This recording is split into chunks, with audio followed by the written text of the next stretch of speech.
Converted Man here. Today, I want to discuss what I call the invisible apple. If I say the words, I am holding an apple, I need only to hold up an apple. The apple is empirical proof, and the fact that I'm holding it proves my statement to be true. Now, we do have the possible problem that because this is a video, I could be using video trickery to make it seem like I'm holding an apple when in fact I am not. Using the senses you have at your disposal, you have no way to know that if what I said was true or false. It appears that I am in fact holding an apple, but I could be faking it. Even if we were together in the same room, it is possible that I could be using some mirrors or other tricks to make it seem like I was holding an apple. Here then is where we might want some sort of test to confirm whether or not I am indeed holding an apple. Perhaps you want to hold the apple yourself or examine the things around me to make sure that no trickery is being done. This is a simple sort of test, but it suffices to confirm or deny what I'm saying is true. Now, if you're an audience member and someone else has come forward to test my apple, you might suspect that person to be a plant, somebody that I chose beforehand to be in on my trick. So you could still be skeptical that what I'm saying is true. So, when we do testing, we need more than one person. We need to know that the people are objective. After satisfying yourself with a direct test or perhaps a test of a number of people who you know to be objective, you can be reasonably sure that what I'm saying is true. Now, let us enter into a universe where apples are actually invisible. I am holding an invisible apple. The statement can't be proven by empirical evidence, only a test, and we would have to think critically about what sort of test we could use to show that I'm holding an invisible apple versus just saying that I'm holding one. Perhaps I do in fact own an invisible apple, but I'm not holding it. A scale on my hand could show that I'm holding the invisible apple as long as you or somebody else objective had control of the scale to make sure it was not a trick. Only then could we be sure that the statement was close to the truth, although I should modify it. I am holding a scale that has an invisible apple on it. What happens if the apple weighs nothing? We could in theory find some test to show or indicate that I am holding it. Perhaps it still emits heat, so we could use a thermal imaging camera to see it despite our eyes not being able to see it. Our naked eyes are just not enough. As long as we can do some test, we can find out the truth of the matter. Let's proceed to a different universe. In this universe, the apple is such that no test can show that it is there. It is invisible, has no weight, and all the instruments we have do not detect it. In such a universe, the apple cannot be known to exist at all. How could we establish that such a thing existed in the first place?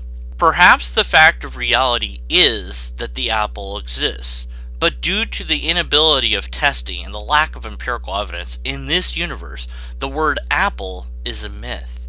It is believed by some perhaps, and perhaps some get it right on what it is and how it works and so on, but we can't know if it really exists, even if it does. Being skeptical about its existence is our only recourse. We might choose to believe in it, or perhaps we were taught to believe in it, or perhaps we have some sort of emotional reason that we believe in it.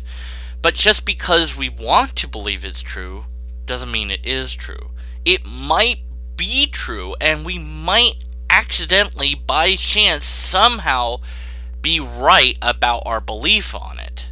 But we could never know the facts of the matter. In that universe, one could say, there is no such thing, meaning we have no empirical evidence or tests for such a thing. We typically shorten our sentences to reflect the idea in normal conversation. For deeper dialogue, we should strive to be more exact. The person who believes that the apple exists in this universe has a belief, and perhaps a true belief, or not, but we can't be sure it's true, nor can they. I can say that I believe in the apple, and I have zero burden to prove that because it's a belief statement. But the moment that they or I say there is an apple is the moment that they or I would have the burden to prove it is so. In this universe, the only thing that they could hope to do is produce a logically coherent argument to explain several of the things we don't understand.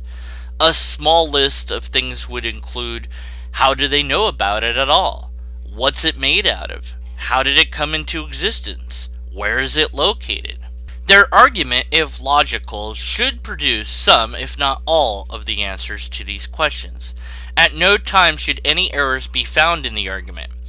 When we can check all the premises of the argumentation against what we understand about the universe and how it works, and every premise is logically valid, we know that we have a logically valid conclusion.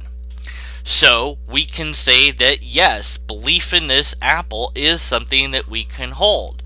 Now, we can be skeptical of it despite this logical argument. There's no rule against doing this. I myself wouldn't be, but you can choose to be. It is something that we can decide upon once we have a logically coherent argument. We can stay skeptical, but we still would have to admit that it's logically valid and possible to believe in such a thing.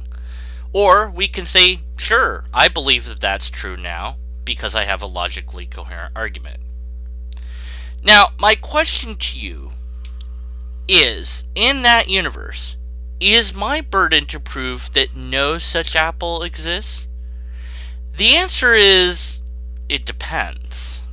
In logic, if I say there is no such apple, I should produce a logical argument. 1. We have no empirical evidence of the apple. 2. We have no tests we can do on the apple. 3. I know of no logically coherent argument for or about the apple. Conclusion: I am skeptical that the apple exists. Or a shorter version might be, there is no apple. In normal conversation I would say that, but in such a dialogue I would be more concise with what I'm trying to say, which is that I don't believe in it or I'm skeptical about it. If your opponent, the one who insists that the apple exists, can produce their argument about it, then you will have been shown that you're wrong. If instead they make excuses, dodge the matter, or ask you to explain things like truth or how you know about reality or other such red herrings, you can be further skeptical of their conclusion and claims. The more they refuse to make such an argument, the more skeptical you should be. If they did try to make an argument, but it had flaws, and you pointed out those flaws, they should in theory fix those flaws. If they cannot or will not, then you should be more skeptical than you were before. Why do they not just fix the argument? If this thing is real, they should be able to do this. It stands to reason. Also, it's honest to admit one's errors. Why are they not doing this? Their behavior is one that puts us off. Their behavior makes us suspicious of their claims and their conclusions. Their logical fallacies also do this. The fact that they're not admitting to their errors makes us think that something is wrong. And because they still have an error and have not addressed it, we can be skeptical of their conclusion. Now, let's return to our universe where apples are visible and testable. Let me ask you this question. Do you believe in God? If you do, would you perhaps produce for me empirical evidence, a test, or at least a logically coherent argument for it? If you will not or cannot, then please note that I shall be skeptical of this thing you believe in until you do. I await your logically coherent argument on this matter. Until then, I remain skeptical. You might suspect that the person